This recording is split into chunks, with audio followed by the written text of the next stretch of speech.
4B, we are continuing with the video we just uploaded. So once it's uploaded, we're going to click it and then click Edit to Edpuzzle, Edit, so that we can Edpuzzle it.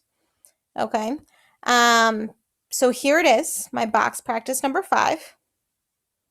So I clicked it, and then I have these options, the same ones that I had before. So if I want to just assign it, just to keep track of who watched it and for how long, I could just click Assign.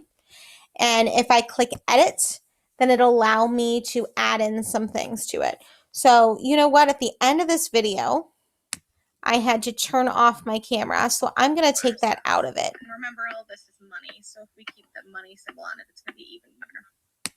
So I'm going to take us right here. Okay. And look at that. So I'm going to take us right there and clip that part off. So it's slightly shorter now. And I can go to questions, and we're going to do a select all that apply. So let's see. Which of these numbers is important when creating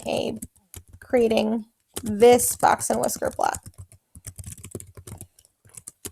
So I could say, let's see, there are lots of important numbers here. 8.75 was one of them. 10.5 was also a correct answer. So I can make this a select all that apply. I can add another answer like 11.25, which was a correct answer in the picture. And maybe I'll put in one question to mess them up and maybe say 19, this last number on the number line, is an important answer. Okay, again, I can give feedback. So 8.75 was the minimum. You need this when creating a box plot. Okay, I can give feedback for all of them. Go ahead and pause your video and do the same. So I went ahead and I added all my feedback. Remember that students won't see this feedback until after they answer the question, and they will see all of the feedback for it.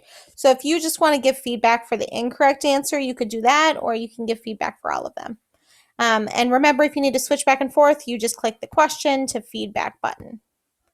Okay, and we're going to click Save. Okay, and notice how it stopped us and it shows us all the feedback.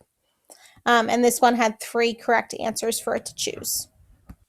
So you have one more task, or one more part for this task. You are going to stack an open-ended question and a note.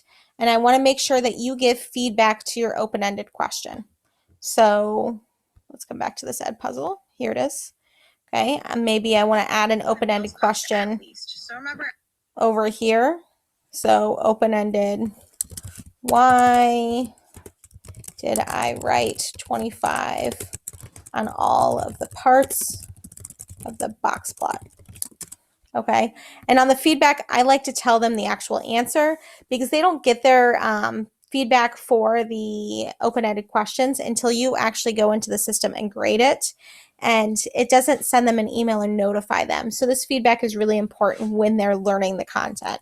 So the 25 was the percent in each section of the box plot.